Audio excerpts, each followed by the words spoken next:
Alright guys, let's talk about the so far newest Saw movie, Jigsaw, from 2017. Even though we're getting another Saw movie next year, Jigsaw is the most recent one that we have right now.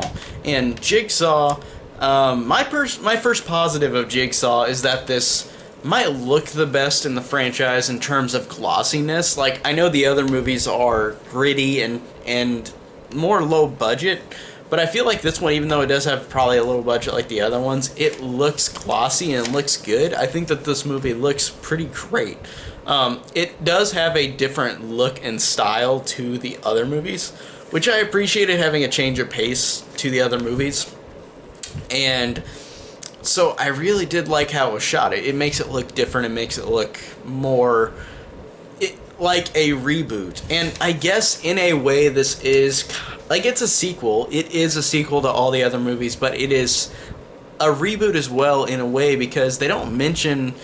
The only thing they mention from the other movies is, like, you see John Kramer, they mention his wife, and they mention that John Kramer's been dead for 10 years, but that's all. They don't mention anything about Hoffman or Dr. Gordon. They mention Jill by name, but they don't show her.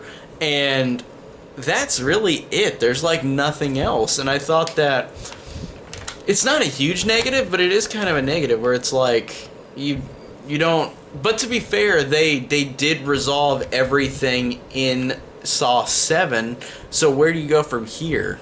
To be fair, so I understand their thinking point on why they didn't talk about the other characters, but all the other characters are dead, I guess, and Jigsaw is the most important character in the franchise, John Kramer, so I guess that makes sense, even though it would have been cool to have more elaboration on the other characters. Now, the game at the beginning is very similar to Saw 5, where people are on a chain and in the end there are saws. I thought that was weird that they did it again, but I did like what they did with that, like having these people with buckets on their heads and trying to make it to the end. And I like the fact that all they had to do was drop a little bit of blood shed to survive. Like, all you had to do was cut yourself a little bit and then you'd live. I thought that was kind of creative. And the way that they did it makes sense with the twist later that I won't say, but I feel like John Kramer wouldn't have said shed a little bit of blood no matter how much. I feel like John Kramer would have said something worse, like shed a lot of blood. Like, I'm assuming that, but it makes sense with the twist later. And so these characters go through all these traps again, which is a typical Saw thing. Like, in the sequels, they're all about the traps, and there are some gnarly ones in this movie. There's this character named Carly who gets it bad with these syringes. A couple of them have saline solution in them, and one has acid in it. And she falls down because they're all hooked on chains, going up in the air, gonna get hung and decapitated. And then Carly gets them all in her neck and falls down, and then you see, like, her head just, like, start bubbling, and, like, because there's the acid in one of them, all three of them were just in her neck, and, like, she just dies from that. And it's gross and really works.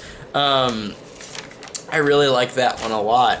And Mitch's death, this character who goes into this twisty red circle thing, I forgot what the exact definition of it is, but that twisty red thing that's in a circle, that's really cool. That's pretty disgusting. It looks like he goes through a meat grinder, and it's insane. And I like how all these characters who are in the game, like, this is like the other Saw movies, but I like in this one how these characters, players of the game, all do these horrible things. Like Mitch, he sells a motorcycle to a guy and he knows the brakes are faulty, and then the guy goes out for a drive in the motorcycle he just sold him, and the guy gets killed because the brakes are faulty. So I thought that was pretty cool.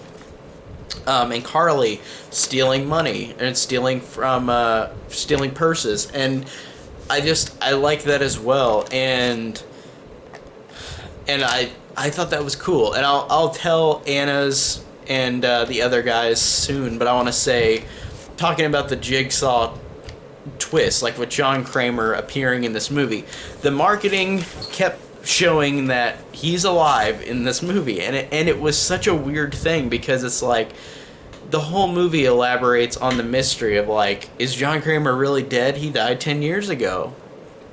And then everybody's like, yeah, but does he have like a twin? Like, they have all this, like, these red herrings to kind of make it seem like John Kramer is still alive. But in one of the twists of the movie, you realize that John Kramer, you see him alive, and he is talking to Anna, this character who's despicable, and Anna is this character who kills her baby from being so loud. She suffocates and kills her baby and makes it look like her husband did it, and her husband goes to prison. And that's the worst person out of all these people who died, or who was part of the game.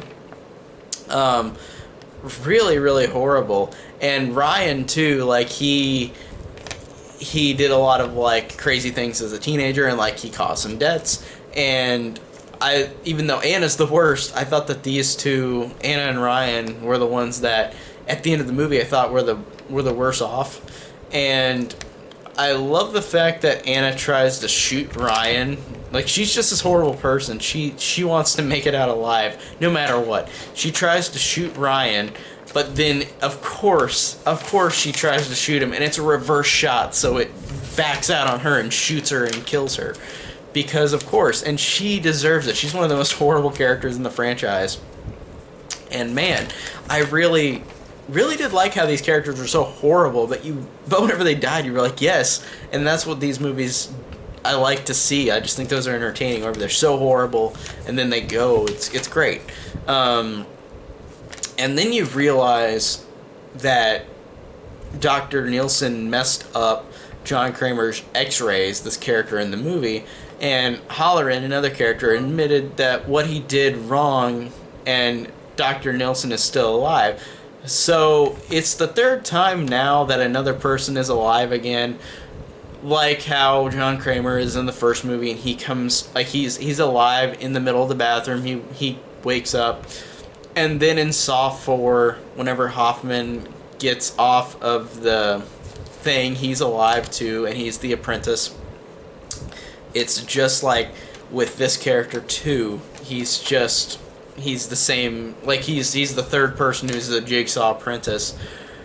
But the big twist is that you see that John Kramer is alive, and then you realize that half the movie takes place like 10 years ago. They kept mentioning 10 years ago. And Nelson made an honest mistake mixing up John Kramer's medical stuff, and like John Kramer sees this, takes in Nelson, and he has him become his apprentice. I thought that was cool because you never really see John Kramer feel sympathy for anybody, and he actually did feel sympathy for him, and I thought that was actually really cool. So the twist is that half the movie takes place 10 years ago. With Anna, with Ryan, with all these people in the traps, Nielsen replicated it again 10 years later the exact same way, which I think is kind of ridiculous. But it's a Saw movie. Like, all these Saw movies are kind of ridiculous with the plots and with the convolutedness, but they're fun. And this one is ridiculous, but I did like how half of this was set 10 years ago. So that brings an excuse to have John Kramer alive. And I thought that was so cool that even though it's ridiculous that the traps could be repeated in the exact same way again, that doesn't seem very logical, but still, it's a Saw movie. I like, too, that Halloran let a guy go that killed Nelson's wife, and then you realize that he was John Kramer's first apprentice, so that means that Halloran, after seeing Nelson get killed with the x-ray thing on his neck, but then you realize that he's not killed, and then you see Halloran get the horrible death that he gets, where, like, the laser thing on him goes off, and it slices his head into like 6 or 8 pieces, and they all fall down, and his head is sliced into 8 pieces with these lasers on his neck. That was pretty brutal and pretty insane, and I really loved that twist. That was so awesome. Man, that was a great, like, just final death scene in this movie, and I really loved that. I thought that was good. But So Jigsaw to me, I did like, but I feel like in terms of ranking it, it's going to be low in the franchise because it is kind of on its own thing, and I felt like there are some good things about it. I do like the traps. I do like the how horrible the characters are. I do like seeing John Kramer again. Um, but it's just kind of ridiculous, even more so than the other sequels, where like all this stuff happens and you never see this in the other movies. And I know that they do that in every sequel where they bring in all these new things. But I felt like this was a bit of a stretch for me.